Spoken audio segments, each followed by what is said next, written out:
जाता था? इंडिया।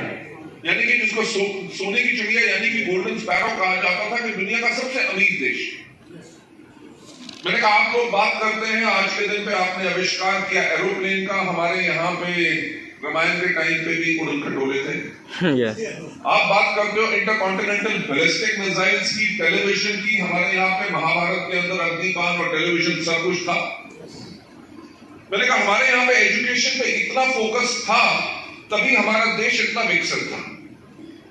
मैंने कहा अगर हमारे देश के ऊपर देखो कि मुगलों से लेकर, तुर्कों से लेकर, अफगान से लेकर हर एक ने दोबारा हमला किया, इतनी बारी लूटा, 200 साल इसके ऊपर गुलामी की गई और देश आजाद हुआ 1947 में और 2030 में। मैंने कहा 100 साल नहीं हुए होंगे आजादी के। 2030 के अंदर दुनिया कह रही है कि दुनिया की 3rd लार्जेस्ट इकोनॉमी कौन सी होगी? इंडिया।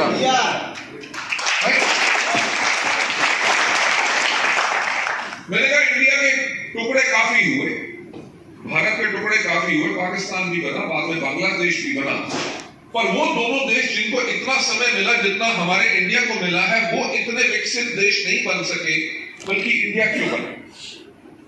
आज के दिन पे अगर आप देखो, गूगल से लेके, पेप्सिको से लेके, माइक्रोसॉफ्ट से लेके दुनिया की बड़ी बाटा तक कंपनी के सबके दुनिया के हेड कौन है? Indians. NASA, Microsoft, Hewlett Packard, हर कंपनी के अंदर सबसे ज्यादा एम्प्लॉयज कौन है? इंडियंस। राइट? डोनाल्ड ट्रंप ने पीछे जो इलेक्शंस जीते थे, जब पहले वो प्रेसिडेंट जब थे, उन्होंने इलेक्शन किस बात पे जीते थे कि इंडियंस को हम वीजा नहीं देंगे ताकि गोरों को उनके देश में नौकरी मिल सके। पर ये बदलाव कैसे आया? वो बदलाव इसलिए आया क्योंकि जब से इंडिया आजाद हुआ तो इंडिया ने एक चीज के ऊपर फोकस किया, वो है एजुकेशन। कहते हैं ना कि पढ़ेगा इंडिया तो बढ़ेगा इंडिया। राइट? छोटे छोटे गांव में आज के दिन पे स्कूल है, बच्चों को फ्री मिड डे मील्स किया जाता है, लड़कियों को फ्री साइकिल से लेके यूनिफॉर्म से लेके किताबें तक। वो इसलिए क्योंकि अगर देश एजुकेटेड है तभी देश बढ़ेगा। और मैं वही आपसे कहना चाहता हूं कि जब हमने वेस्टीज को शुरू किया, हमने एक चीज के ऊपर फोकस किया कि अगर वेस्टीज के डिस्ट्रीब्यूटर्स एजुकेटेड होंगे तभी जाके वेस्टीज एक पावरफुल कंपनी बन सकेगी। सिर्फ मार्केटिंग प्लान या प्रोडक्ट बेचने से तो लोगों को घोड़ों की रेस में आप दौड़ा दोगे, उनमें से आगे कैसे आना है लोगों को जब पता ही नहीं होगा। क्योंकि हमारे देश में क्या होता था, नेटवर्क मार्केटिंग के अंदर या डायरेक्ट सेलिंग के अंदर लोग कहते थे कि आग लगा दो, गो क्राउन, तुम कर सकते हो। कहते तो थे कर सकते हो, पर कोई सिखाता नहीं था कि कैसे। जो आपकी एंटायर लीडरशिप आज के दिन पे आपके लिए कर रही है और जो वेस्टीज के एजुकेशन सिस्टम ने किया, उसने यही किया कि आपको सिखाया जाए कि आप कैसे इसमें काम कर सकते हैं। लेकिन किसी भी व्यक्ति को आगे बढ़ने से पहले सबसे इंपॉर्टेंट चीज क्या है? उसकी एजुकेशन। अगर वो एजुकेशन को लेता है, अपने अपलाइंस के तरीकों को फॉलो करता है जो सफलता के तरीके हैं, तभी जाके आप लोग इस सिस्टम के अंदर बहुत आगे बढ़ सकते हैं और अपने लिए स्टेबल कर दे सकते हैं। आपने देखा है कि वेस्टीज के अंदर कितने ऐसे लोग हैं जो आज के दिन पे इस दुनिया में नहीं है, बल्कि उनके परिवार के अंदर लाखों रुपए की आमदनी वेस्टीज से अभी भी ज्यादा है। वो काइंड ऑफ सिक्योरिटी आपको वेस्टीज से मिलती है। वो एक व्यक्ति, 2 व्यक्ति नहीं, कई 100 ऐसे लोग हैं जो सिस्टम के अंदर आप काम कर रहे हैं, उसके अंदर इस तरह की फिंगर्स सिक्योरिटी है। और उस सिक्योरिटी को पाने के लिए आपने करना क्या है? आपने अपने आप को जितना एजुकेट करेंगे। जो मैं एक चीज हमेशा कहता हूं कि अगर आप सोचते हैं कि हमारा बिजनेस प्रोडक्ट बेचने का बिजनेस है तो आपकी सोच गलत है। अगर आप सोचते हैं कि हमारा बिजनेस लोगों को डिस्ट्रीब्यूटर या मेंबर बनाने का या टीम बनाने का बिजनेस है तो आपकी सोच गलत है।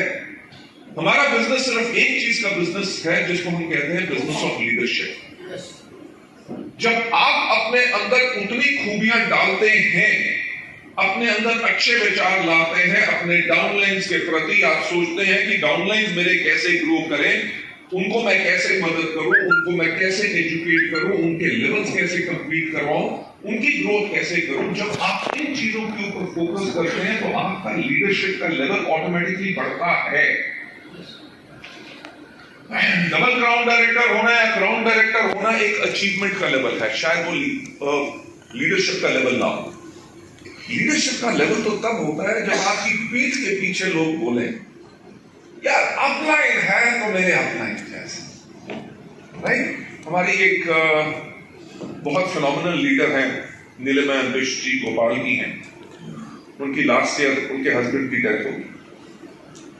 कहती मेरे जो कुछ जान पहचान के रिलेटिव्स थे जो 3 किलोमीटर दूर रहते थे वो बाद में आए, बल्कि कई 100 जो वेस्टीज के मेरे डाउन लाइन्स थे या मेरे टीम्स के थे, क्रॉस लाइन्स या पैरेलल लाइन्स थे, वो पहले पहुंचे।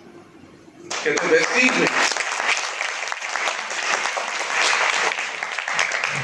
ये सिर्फ एक चेक कमाने का बिजनेस नहीं है, ये बिजनेस सर अब पता चला जब उन्होंने कहा कि ये बिजनेस है एक्चुअल जो हम लोगों के साथ दिल में करते हैं।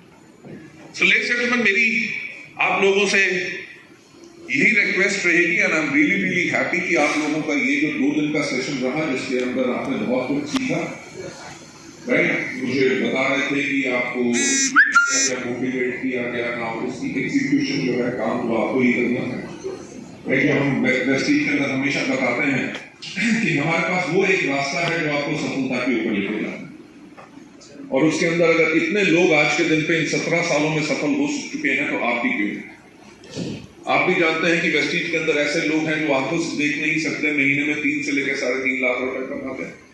हमारे यहाँ पे ऐसे लोग हैं जो बोल नहीं सकते, समझ नहीं सकते, महीने में 1.25 लाख रुपए की आमदनी तो वो है। बिल्कुल अंगूठा छाप आदमी जो आज के दिन पे भी कुछ लिख नहीं सकते, वो 6 से लेकर 7 लाख रुपए की, I don't know Mohammad Moin की आजकल कितनी इनकम का चेक जा रहा है, 8.5 लाख। उनके बारे में एक कहानी सुनना चाहेंगे? बहुत इंटरेस्टिंग एक उनके बारे में मेरे को पता चला। ये तो पता था कि उनको पढ़ना लिखना बिल्कुल नहीं आता। हमारा लास्ट ईयर नवंबर में जब एक राइस प्रोग्राम था जो हमने यूनिवर्सल फाउंडर